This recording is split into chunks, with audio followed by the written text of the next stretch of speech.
What a spectacular run by Jake Whiteman in the men's 1500 sprint event. The British athlete stunned everyone through his final dash and he was in disbelief after the race. I have with me Sandeep Misra here in the studio for the special show. Let's see what he has to say about Whiteman's triumph. Sandeep, Whiteman simply stunned each and everyone at the field today. Truly remarkable. But what was your take on his final dash? He through his final sprint, he got past everyone. I mean, it was bizarre. I mean, you don't expect, you probably expected the others to come up. But one has to understand there's a slight difference between the World Championship and the Olympics. The pressures are equal. But it's in a World Championship and history is a proof, it's that in most World Championships you'll always see somebody coming from the middle of the pack, coming up and then trying to hit the dash on the finish line. The reason being that the faster you go on to the finish, that's the only chance you have of beating anybody who's a reigning world champion or a reigning Olympic champion. And for two champions to fall like that, plus Curly who had already, completely got lost in the 200, but one never expected a 1500 and that also a British athlete coming up, and making such a resounding success out of it. I think you would see probably a huge amount of happiness across the middle distance running community in Great Britain.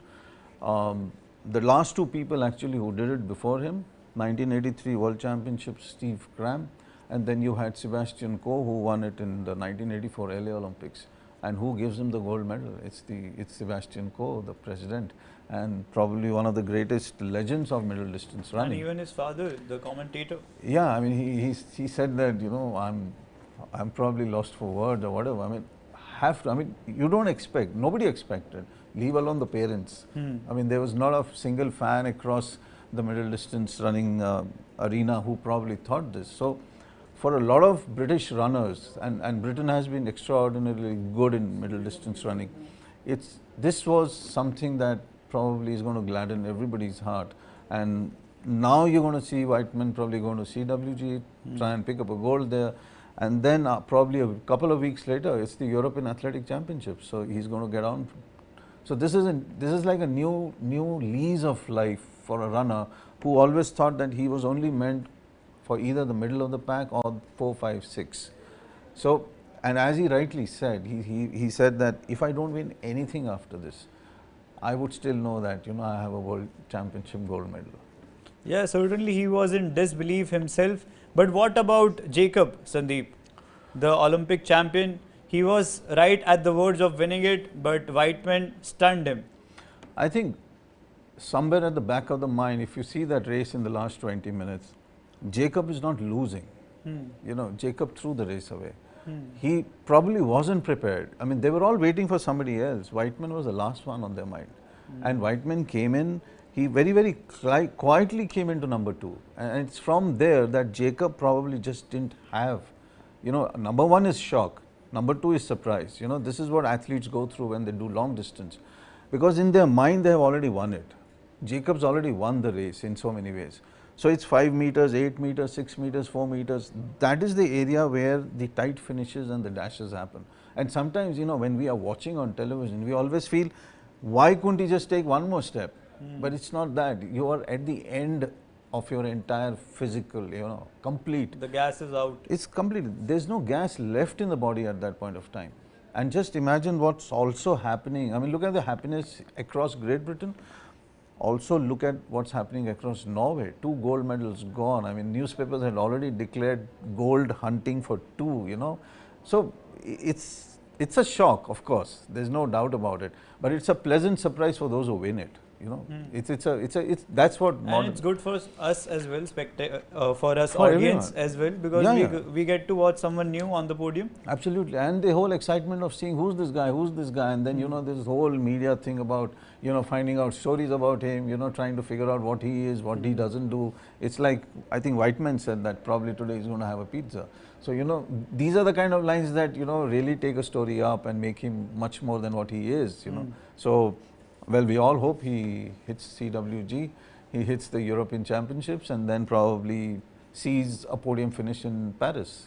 That's how it should go. Sandeep, but it was not just Whiteman, even Dos Santos shocked the sporting world. In the 400-meter hurdles event, he won the gold and surpassed Warholm, who didn't lose a single race since 2018. Did you see this coming, Sandeep? In a way, yes. In a way, no. Because when you bring Santos up and when you put him against Warholm, you always feel that this guy is going to come up with something. You know, anybody who's breaking world records, and you know, he broke a 29-year-old world record in Tokyo. He smashed everything out there, and to see him getting into 7th position, he was leading till 300. You thought he's going to take an extra stride now and really do it, but I think there was a hurdle issue out there. He had a misstep. A misstep means they always count the steps from one hurdle to the other. That's what goes on in their mind. And I think that misstep not only cost him the race, it also cost him something, any position from 2, 3, 4, 5. Santos was brilliant. I mean, if I have to look at, and if I have to say that, you know, there's a god of 400 hurdles, I mean, for me, it's always been Edwin Moses. You know, 122 races straight. I mean, amazing, amazing over the hurdles, smooth, fluidity, absolutely the king of 400 hurdles. And now when you see him, or when you saw him in the semi-finals, you actually wondered, this guy can pick it up, this guy can win. He is so smooth, he doesn't even realize he's running. Effortlessly. Yeah, he doesn't realize that he's going over the hurdles. Whether he's on the track or he's skimming over the hurdles, it's almost like a cloud going over. It's not a human being. I mean, that's the smoothness of Santos.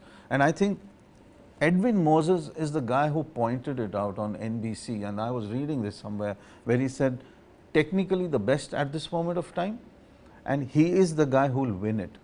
Well, it takes a king to recognize a king, you know. So it took Edwin Moses to recognize one, and the prediction is true completely. He was certainly right. But do you think that Dos Santos and Warholm could be ranked among the greatest of all times? Of course, Warholm for sure. There is no doubt in my mind. I mean, he's got the world records and everything, but you got to look at John Akibua, you got to look at Kevin Young, you got to look at Edwin Moses. These are all the big names that come across, you know, when you're doing the 400 hurdles, when you're doing a top 5 or a top 10.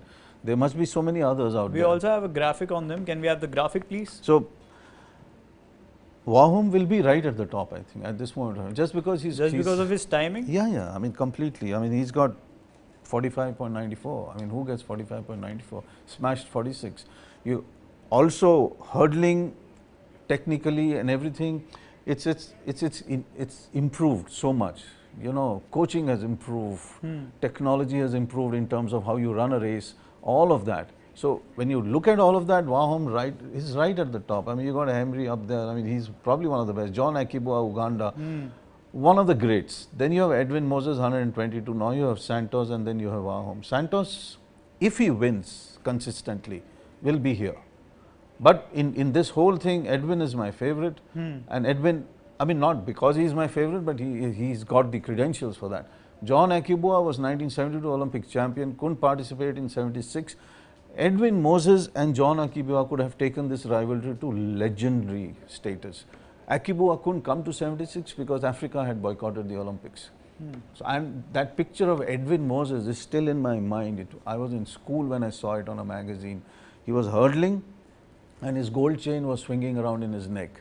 It still stayed with me. It still stayed with me till now. Moses was the greatest of all time. Santos today, technically he broke the best. record at World Athletic Championships with that timing. Championship, yeah. But technically one of the best. You can say that probably technically much better than Warholm just because of the smoothness. But if he can improve from here, improve, and if he can crack the 46, nothing like it. I mean, that would be tremendous. I mean, that would be probably make him one of the top guys in that list.